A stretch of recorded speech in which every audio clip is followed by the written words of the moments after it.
जय श्री कृष्णा दोस्तों, किशोरी क्रिएशन से मैं सपना शर्मा आप सभी का हार्दिक स्वागत करती हूँ आपके अपने चैनल पर। दोस्तों, आज के वीडियो में आपके लिए माघ मास महात्म्य के 21वें दिन की कथा लेकर के आई हूँ। इससे पहले के माघ मास महात्म्य के 20 अध्याय के वीडियो जो है मैंने मेरे चैनल पर डाले हुए हैं, जिनको आप मेरे चैनल पर जाकर देख भी सकते हैं और श्रवण भी कर सकते हैं। आइए सुनते हैं माघ मास महात्म्य का 21वां अध्याय। लोमस जी कहने लगे कि पूर्व काल में अवंती देश में वीरसेन नाम का राजा था। उसने नर्मदा के किनारे राज सूर्य यज्ञ किया और अश्वमेध यज्ञ भी किए, जिनके खंभे सोने के बनवाए गए। ब्राह्मणों को अन्न का बहुत सा दान किया और बहुत सी गौएं, सुंदर वस्त्र और सोने के आभूषणों से युक्त दान दी। यह देवताओं का भक्त और दान करने वाला था। भद्रक नाम का एक ब्राह्मण, जो अत्यंत मूर्ख, कुलहीन, कृषि कार्य करने वाला, दुराचारी तथा अधर्मी था, वह वायु बंधुओं से त्यागा हुआ इधर उधर घूमता हुआ देव यात्रियों के साथ प्रयाग में आया और माघ में उनके साथ 3 दिन तक स्नान किया। वह 3 दिन में ही निष्पाप हो गया। फिर वह अपने घर चला गया। वह ब्राह्मण और राजा दोनों एक ही दिन मृत्यु को प्राप्त हुए। मैंने इन दोनों को बराबर इंद्रलोक में देखा। तेज, रूप, बल, स्त्री, वस्त्र और आभूषणों में दोनों समान थे। ऐसा देखकर उसके महात्म्य को क्या कहा जाए।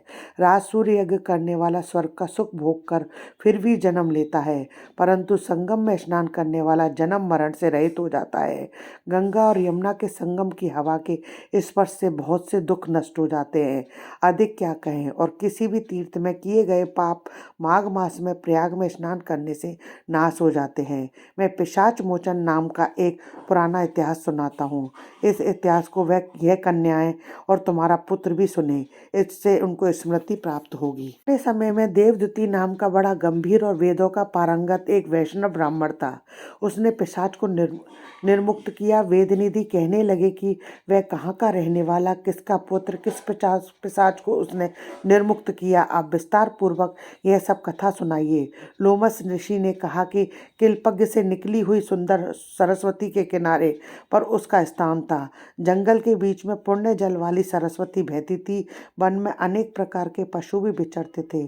उस ब्राह्मण के श्राप के भय से पवन भी बहुत सुंदर चलती थी तथा समय पर भी वर्षा बरसती थी और वन चैत्र रथ के समान था। उस जगह आश्रम में धर्मात्मा देवदूती रहता था। उसके पिता का नाम सुमित्र था और वह लक्ष्मी के वरदान से उत्पन्न हुआ था।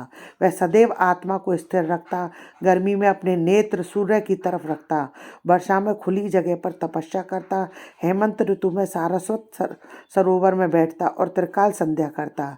जितेंद्रिय और सत्यवादी भी था। आपसे गिरे हुए फल और पत्तियों का भोजन करता था। उसका शरीर सूख करके केवल हड्डियां मात्र रह गई थी। इस प्रकार उसको तप करते हुए यहाँ पर 1000 वर्ष बीत गए। तप के प्रभाव से उसका शरीर अग्नि के समान प्रज्वलित था। विष्णु की प्रसन्नता से ही वह सब कर्म करता था। दधीची ऋषि के वरदान से ही वह श्रेष्ठ वैष्णव हुआ। एक समय उस ब्राह्मण ने वैशाख महीने की एकादशी को श्री हरि की पूजा कर उनकी सुंदर स्तुति और विनती करी। उनकी विनती सुनकर भगवान उसी समय गरुड़ पर उसके पास आए। चतुर्भुज, विशाल नेत्र, मेघ जैसा स्वरूप भगवान को स्पष्ट देखकर प्रसन्नता के मारे उसकी आंखों में आंसू भर आए और कृतकृत्य होकर भगवान को प्रणाम किया। उसने अपने शरीर को भी याद न रखा और भगवान के ध्यान में लीन हो गया।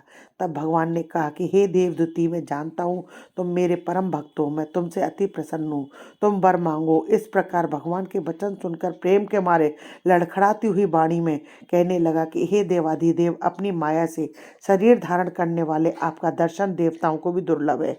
अब आपका दर्शन भी हो गया, मुझको और क्या चाहिए। मैं सदैव आपकी भक्ति में लगा रहूं। भगवान के वचन सुनकर कहने लगी कि ऐसा ही होगा। तुम्हारे तप में कोई बाधा भी नहीं पड़ेगी। जो मनुष्य तुम्हारे कहे गए स्त्रोत को पढ़ेगा, उसकी मुझ में अचल भक्ति होगी। उसके धर्म कार्य सांगोपांग होंगे। उसकी ज्ञान में परम निष्ठा होगी। इति श्री माघ मास महात्म्य 21वां अध्याय संपूर्णम। दोस्तों, यदि आपको मेरा ये वीडियो अच्छा लगे तो इसे लाइक शेयर कीजिए, चैनल को सब्सक्राइब कीजिए, पास ही में बेल आइकन को हिट कीजिए ताकि मेरे आने वाले हर नए वीडियो का नोटिफिकेशन जो है आपको मिल जाए। हिंदू धर्म, रीति रिवाज, कथा कहानी जानने के लिए मेरे चैनल पर बने रहने के लिए बहुत बहुत धन्यवाद। जय श्री कृष्णा दोस्तों। राधे राधे।